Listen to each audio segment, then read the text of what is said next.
ఈరోజు నిన్ననే మా ఊర్లో కూడా నేను పోయినా.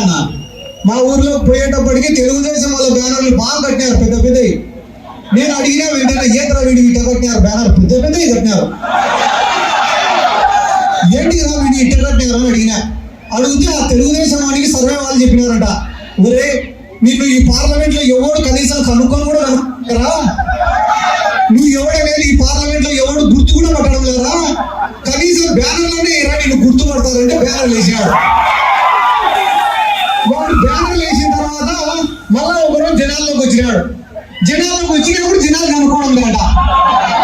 ఇప్పుడు ఏమైందిరా ఎందుకు కనుక్కోవడం లేదంటే బ్యానర్ ఏమో చాలా పెద్దగా ఉంది, వాడేమో అంతే ఉన్నాడు. మన చంద్రబాబు నాయుడు గారు కూడా రాష్ట్రం అంతా తిరిగి వైఎస్ఆర్ కాంగ్రెస్ పార్టీ ఏ రకంగా ఉండాలా, వైసీపీలో ఎవరికి టికెట్లు ఇవ్వాలా, ఏ క్యాండిడేట్ని ఎక్కడి నుంచి నిలబెట్టాలనేది కూడా ఆయన చెప్తే మేము వినాలనేట మాట్లాడుతున్నాడు మీటింగ్లలో పోయి. జగన్మోహన్ రెడ్డి గారు 2010లో కాంగ్రెస్ పార్టీ వాళ్ళు ఇబ్బంది పెడుతున్నప్పుడు బయటికి రావాలని చెప్పి ఆయన ఎవరు ఆయనకు చెప్పలే.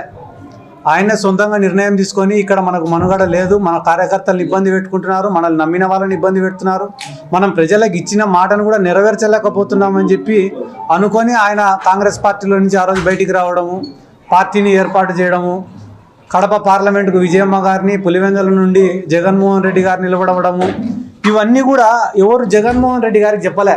ముఖ్యంగా చంద్రబాబు నాయుడు గారు ఏమొచ్చి మాకు సలహా ఇయ్యలే. ఆ రోజు ఆ నిర్ణయం తీసుకునేందుకే వైఎస్ఆర్ కాంగ్రెస్ పార్టీ అనేది ఈరోజు రాష్ట్రంలో ఏర్పడింది, దేశంలోనే ఒక బలమైన పార్టీగా ఎదిగింది. దానికి కారణం జగన్మోహన్ రెడ్డి గారు తీసుకునేటువంటి నిర్ణయమే. ఆ తర్వాత చాలా మంది కూడా వచ్చి అడిగినారు జగన్మోహన్ రెడ్డి గారిని 2014 ఎన్నికలప్పుడు. రుణమాఫీ అని చెప్పినాడు చంద్రబాబు నాయుడు, మీరు కూడా ఒకటి రుణమాఫీ లాంటిది ఏదన్నా ఒకటి ప్రకటించండి, ఖచ్చితంగా వన్ సైడ్ జరుగుతుంది అంటే కన రాష్ట్ర ఆర్థిక పరిస్థితి రీత్యా అది జరగడం సాధ్యం కాదు. నేను ఒక అబద్ధపు హామీనిచ్చి అధికారంలోకి రావడం కన్నా అటువంటి అధికారం నాకు వద్దని చెప్పి నేను ప్రజలకు నిజమే చెప్తా, నిజాయితీగానే ఉంటా, నమ్మి ప్రజలు నన్ను ఆశీర్వదిస్తారనే నమ్మకంతో 2014లో కూడా వెళ్ళినారు. ఆ రోజు ఓటమి పాలైనప్పటికీ కూడా మళ్ళా అంతే కమిట్మెంట్తో పాదయాత్ర చేయడం కానీ, ఓ పక్కన తెలుగుదేశం వాళ్ళు జగన్మోహన్ రెడ్డి గారికి సంబంధించిన ఎమ్మెల్యేలను కొనుక్కుంటూ మంత్రి పదవులు ఇచ్చుకుంటూ అమరావతిలో ల్యాండ్లు ఆఫర్ చేస్తుంటే కూడా చాలామంది సలహా ఇచ్చినారు జగన్ సార్కి, సార్ మనం కూడా ఆపుకుందాం ఏదన్నా చేసి అంటే, మనం ప్రజల్లోకి పోయి ప్రజల్ని ఓటు అడుగుకుందాం తప్ప ఇట్లా డబ్బు రాజకీయాలు, డబ్బులు ఇచ్చి ఎమ్మెల్యేలను కొనుక్కునే లాంటి ఆలోచనలు మనకు వద్దని చెప్పి పాదయాత్ర చేసినాడు.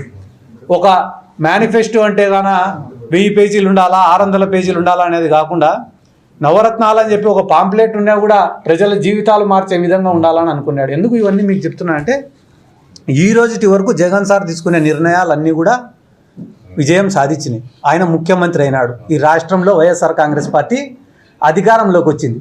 ఇవన్నీ కూడా ఎవరో మాకు చంద్రబాబు నాయుడు ఇంకొకరు ఇస్తే మేము పాటించిన సలహాలు కాదు. జగన్ సారు ప్రజల్లో ఉన్నాడు కాబట్టి, ప్రజల మనిషి కాబట్టి, గ్రౌండ్ స్థాయి నుంచి వచ్చిన వ్యక్తి కాబట్టి, కష్టాలు నష్టాలు సుఖాలు దుఃఖాలు బాధలు అన్నీ తెలుసు కాబట్టి ఆయన తీసుకునే నిర్ణయాలన్నీ కూడా విజయవంతమైన. ఈరోజు కూడా ఏ పార్లమెంటు స్థానానికి ఎవరిని నిలబెట్టాలా, ఏ అసెంబ్లీ స్థానానికి ఎవరు నిలబెట్టాలా, ఎక్కడ ఎవరిని నిలబెడితే బాగుంటుంది, ఏ ఎమ్మెల్యే ప్రజలకు అందుబాటులో ఉన్నాడు, ఏ ఎమ్మెల్యే ప్రజలకు అందుబాటులో లేడు, ఏ నియోజకవర్గంలో ఏ సామాజిక వర్గం వాళ్ళు ఎక్కువ ఉన్నారు, ఎక్కడ వెనకబాటుతనం ఎక్కువ ఉంది, ఇటువంటి ఆలోచనలు అన్నీ చేసి నిర్ణయం తీసుకుంటున్నాడు తప్ప చంద్రబాబు నాయుడు గారు ఎక్కడో అక్కడికి ఇక్కడికి తిరిగి మా పార్టీలో టికెట్లు ఎవరు ఇవ్వాలనేది కూడా ఆయననే పాపం తెగ ఫీల్ అయిపోతుంటే ఏం చెప్పాలని కూడా అర్థం కావడం లేదు. చంద్రబాబు నాయుడు గారు కూడా ఆలోచించుకోవాల్సిన విషయం ఏమరా అంటే, మీ శక్తి సామర్థ్యాలపైన మీరు నమ్ముకొని ఎలక్షన్ చేసింటే మేము కూడా మీ గురించి గొప్పగా చెప్పడమో మిమ్మల్ని విమర్శించడమో ఏదో ఒకటి చేస్తాం. మీరు ఆధారపడిందంతా కూడా ఒకటి పవన్ కళ్యాణ్ పైన, రెండోది బీజేపీలోని పెద్దలపైన వాళ్ళ అపాయింట్మెంట్ల కోసం ఎదురు చూసుకుంటా. దరిద్రం ఏమరా అంటే, ఓ పక్క బీజేపీ వాళ్ళతో పొత్తు కోసం ప్రయత్నం చేస్తానే ఆ పక్క రాష్ట్రమైన తెలంగాణలో రేవంత్ రెడ్డి గారికి మీ దూతల ద్వారా చెప్పి పంపిస్తున్నారు, జగన్మోహన్ రెడ్డి గురించి అట్లా మాట్లాడు, ప్రభుత్వం గురించి ఇట్లా మాట్లాడు, షర్మిల గారి గురించి ఇట్లా మాట్లాడు అని చెప్పి మీరే చెప్పి పంపిస్తున్నారు. కానీ చంద్రబాబు నాయుడు గారి గురించి మనం కూడా ఒకటి పొగడాల్సిన విషయం ఏమరా అంటే, దేశంలో బీజేపీని కాంగ్రెస్ని ఇద్దరిని చెరొక సంఖలో పెట్టుకొని నడుపుదాం అనుకుంటాను చూడు, ఇది నీ గొప్పతనం. ఇటువంటి మా భాషలో చెప్పాలంటే ఇంత బ్రోకర్ టాలెంట్ అయితే ఇవన్నీ కాడ కూడా ఉండదు.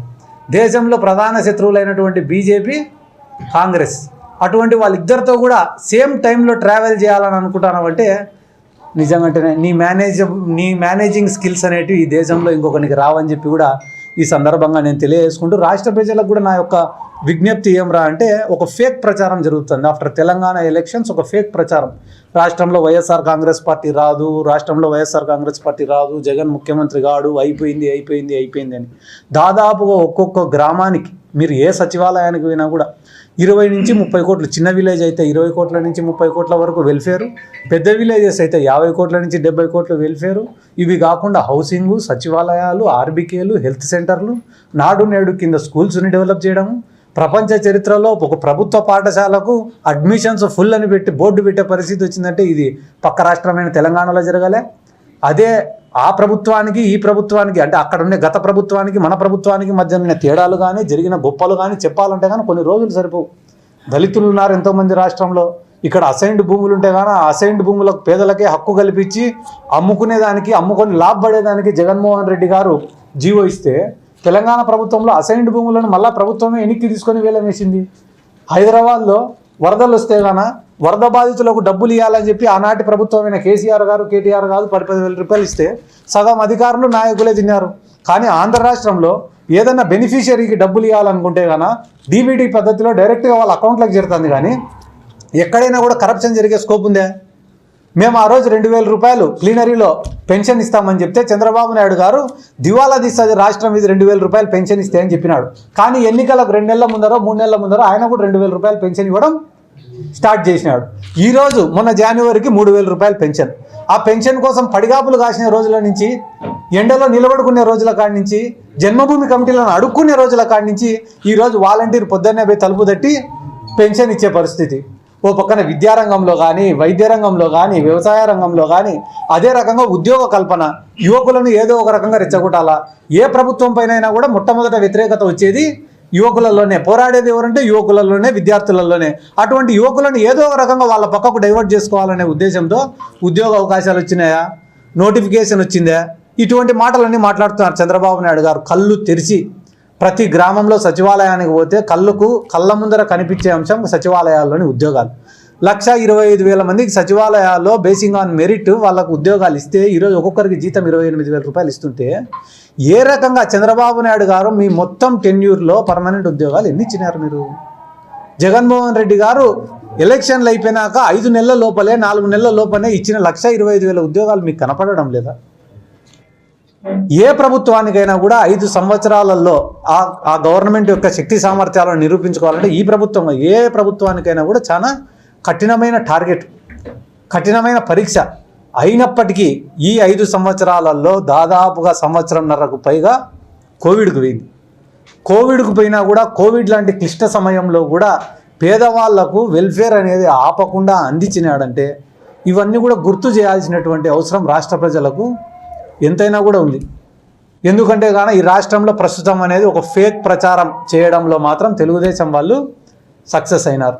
కాబట్టి రాష్ట్ర ప్రజలకు అందరికీ కూడా రాష్ట్ర వ్యాప్తంగా పర్యటించి ప్రతి నియోజకవర్గానికి వెళ్ళి అక్కడున్న యువకులను కానీ, మహిళలను కానీ, విద్యార్థులను కానీ, రైతులను కానీ అందరినీ కలిసి జగన్ సార్ యొక్క ఆలోచన విధానము రాష్ట్రంలో